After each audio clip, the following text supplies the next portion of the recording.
নমস্কার বন্ধুরা, তনয়া কিচেনে আপনাদেরকে অনেক অনেক স্বাগত জানাই। আজ আমি আবার চলে এসেছি আপনাদের কাছে আরেকটা রেসিপি নিয়ে। আজকের রেসিপি হলো নিরামিষ সয়াবিন আলু। চলুন বন্ধুরা, শুরু করি আজকের রেসিপি। প্রথমে আমি সয়াবিনগুলো আগের থেকে হালকা গরম জলে ভিজিয়ে রেখেছিলাম। আমি এখানে বড় সাইজের সয়াবিন নিয়েছি। রান্নার করা আধ ঘন্টা আগে আমি নুন জলে ভিজিয়ে রেখেছিলাম। এরপর আমি সয়াবিনের জল নিংড়ে তুলে নেব।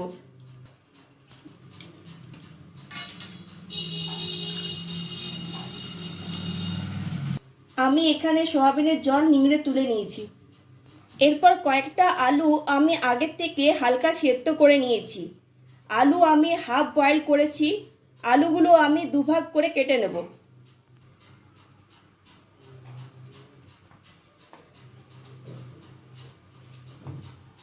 কড়াইয়ে সর্ষের তেল গরম হওয়ার পর আমি সয়াবিনগুলো দিয়ে দিলাম।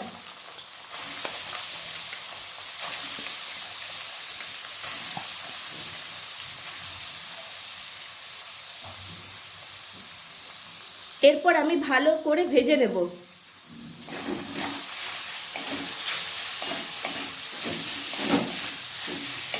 সয়াবিন ভাজা হয়ে গেছে, আমি প্লেটে তুলে নিয়েছি। এরপর আমি কড়াইয়ে আবার সর্ষের তেল দিলাম 2 চামচের মতো। ফোড়নের জন্য দেব একটা শুকনো লঙ্কা, 2টো তেজপাতা, হাফ চামচের কম গোটা জিরে আর সামান্য পরিমাণে হিং। এরপর আমি 10 সেকেন্ডের মতো নেড়ে নেব।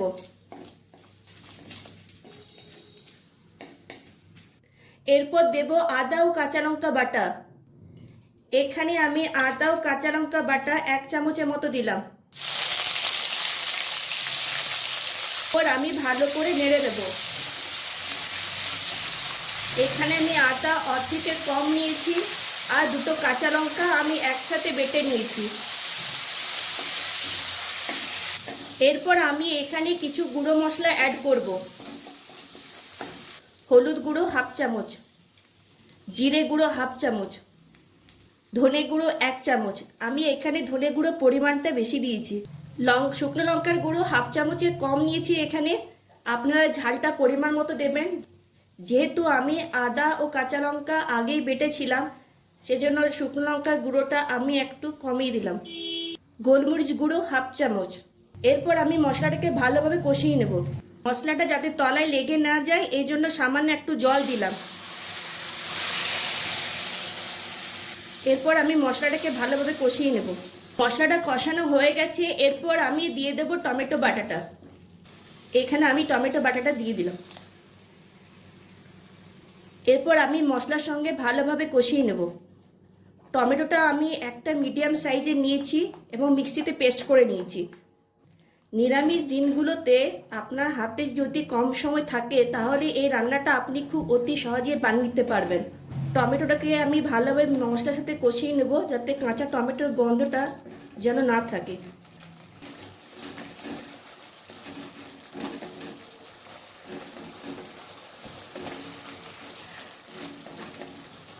আমার মশলা কষানো হয়ে গেছে। এরপর আমি এখানে দিয়ে দেবো নুন। আমি এখানে হাফ চামচের মতো দিলাম।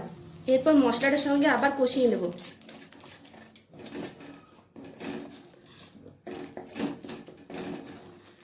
আঁচটা মিডিয়াম টু লোয়ে রাখতে হবে। এরপর এখানে সামান্য পরিমাণে চিনি দিয়ে দিলাম।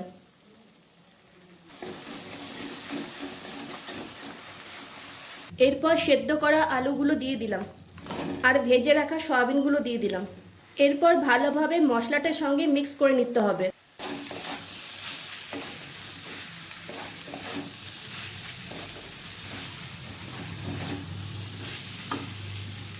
এরপর এখানে 2 থেকে 3 কাপের মতো জল অ্যাড করব। আমি এখানে বড় সাইজে 2 থেকে 3 কাপের মতো জল নিলাম।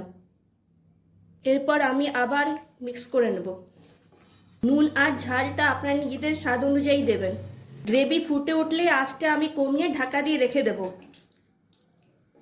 আমি এখানে 5 মিনিটের মতো ঢাকা দিয়ে দিলাম। 5 মিনিট হয়ে গেছে। এরপর আমি ঢাকা তুলে নেব।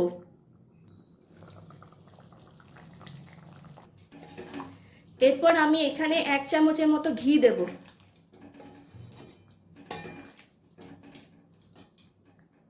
আমি এখানে 1 চামচের মতো ঘি অ্যাড করলাম। এরপর আমি দেব হাফ চামচের কম গরম মশলা গুঁড়ো। পুরোটাকে একটু মিক্স করে নিতে হবে। এরপর আমি গ্যাসটা বন্ধ করে দেব। তৈরি হয়ে গেল নিরামিষ সয়াবিন আলু। এই রেসিপি ভালো লাগলে লাইক, শেয়ার আর কমেন্টস করবেন, আর অবশ্যই আমার চ্যানেলটিকে সাবস্ক্রাইব করবেন। আজ এই পর্যন্ত। নেক্সট ভিডিওতে আপনাদের কাছে আবার একটা রেসিপি নিয়ে আসব। ততক্ষণ পর্যন্ত আপনারা সুস্থ থাকবেন, ভালো থাকবেন।